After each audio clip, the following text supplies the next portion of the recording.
dad who dropped off his 15-year-old son with social anxiety at a mall and told him to do this: go to as many stores as possible, ask to speak to someone in charge, introduce yourself, and ask them for a job. I'll pick you up in an hour. Here's some money for a meal or a taxi if need be. Yeah, so I found this Reddit entitled "My Dad Dropped Me Off at a Strip Mall When I Was 15," where the Redditor goes on to talk about how he's now 24 years old, but when he was 15, his dad did this, and this helped him overcome his social anxiety and build some confidence in himself. Now, before we go any further, because I saw a lot of people on the comments saying this, like, why would you send your son to a mall with strippers? So apparently this is maybe only a thing in the US, but a strip mall is basically just a mall that's housed outside. There's not typically strippers there. So anyways, his dad tells his son, I want you to dress up in a dress shirt and, nice pants, and I'm going to go drop you off at the mall. Now, what this dad is doing is getting his son to practice exposure therapy, which, if you're not familiar with what that is, to just put it really simply, it's basically exposing your anxiety in like really small steps to train your brain to not produce anxiety in those particular situations. Now, if you want to learn more about exposure therapy, I did a video on this a while back where you can go check it out. I'll put a link in the description. Go check that out. You'll learn a little bit more about what exposure therapy is. But for this video, I'm not going to go too in depth into it again. So continuing on, the Redditor, the son, says that, he didn't have a resume or anything like that, and that he was, quote unquote, shaking in his boots, going up to each one of these managers in every store and asking for a job. So after the hour, his dad comes to, come pick him up and asks his son, how did it go? In which the son replies, went well, I guess, but I don't think I'm going to get a job out of that. His dad then replies, I didn't expect you to get a job. I just want you to be able to talk to people and ask for what you want. Now, there has been quite a bit of controversy around this. A lot of people are opposed to what this dad did, kind of saying this is kind of messed up to do to your own kid. And I get it. When I first read the headline, I was like, that's messed up. Because I was making the assumption that the dad basically forced his son to get out of the car and into the mall and do this. But if you continue reading this guy's post, it sounds like he's actually pretty grateful for what his dad for him. And he even says, and later on in the post, that, this helped me tremendously in overcoming any social anxiety I had. I don't expect anyone to do this, but I'm writing this post, so maybe it could be helpful to others. Nowhere did I see any evidence where he holds any sort of hostility towards his father. Although I think we can all agree that if a dad did force their kid to do that, it would be messed up. But if it was agreed upon, it's cool. There were some people, though, that were kind of in the middle of this, kind of like this Redditor who said, yeah, the intent was good, but this is maybe not the first step in dealing with your child's anxiety. Build them up to this point, sure. Start with things like having your kid order the pizza over the phone while you coach. Then up the stakes by having them schedule doctor's dentist appointments. Then pull the I'm waiting in the car, go inside, mail this package, pay the bill, yada, yada, yada. Basically explaining baby steps of kind of building up to that point. Now, I don't disagree with this person at all. I mean, I think this is how exposure therapy should be practiced. It should be practiced using baby steps, building yourself up to this point. But maybe a baby step was being dropped off at the mall. Maybe they had done things prior to this. I mean, he doesn't explain his whole life story in this, so it's kind of hard to tell. But it definitely seemed like this worked for this kid, and he didn't, like I said, didn't seem like this was way out of bounds or my dad did this to me and I hate him for it type of thing. But I can say this. I can say that if this is done correctly, it's a good thing to do. But how do you practice exposure therapy correctly? For exposure therapy to be successful and practice correctly, the challenge must be small enough to where it doesn't throw your mental health for a loop. needs to be based on your efforts, not the results. So, for example, this would have been bad if the dad said you need to go talk to every manager and at least get one of them to hire you, because the kid, the 15-year-old, the teen, they can't control whether they get hired or not. All they can do is they can go and ask these managers for a job, right? But you can't control if they actually hire you. So this is a good one because it's not on get a job, it's go talk to every single person in the store or every manager. And then lastly, and obviously, the challenge can't be forced upon you.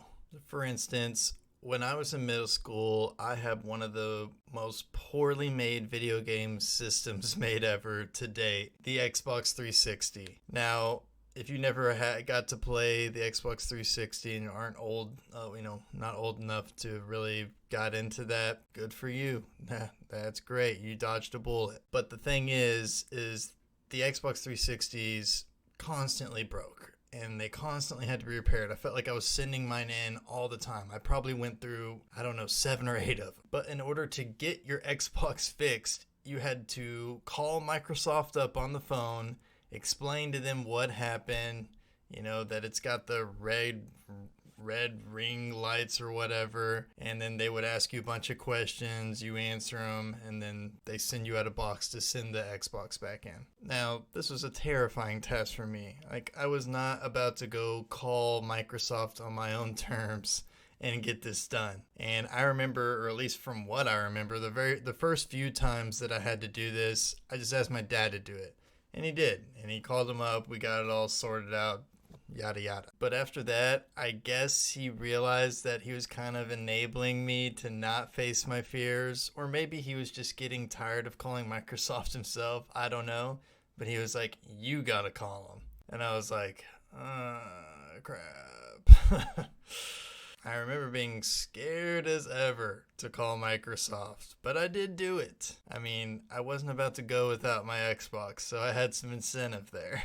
After that call, I remember feeling a sense of pride in myself, maybe a little boost of confidence. It may have been the only time I really ever felt that, or the first time I ever really felt that. And it's too bad that I don't think I made too many calls to Microsoft after that, because I think it would have been helpful for me to continue building on my confidence, as I know a lot of people, including myself in the past, with social anxiety, struggle with making phone calls. That's a common one that I hear constantly. Now, the only problem is that not everybody has a parent who is going to help them with social anxiety by, kind of pushing their comfort zone, encouraging them to take on these exposure, therapy challenges.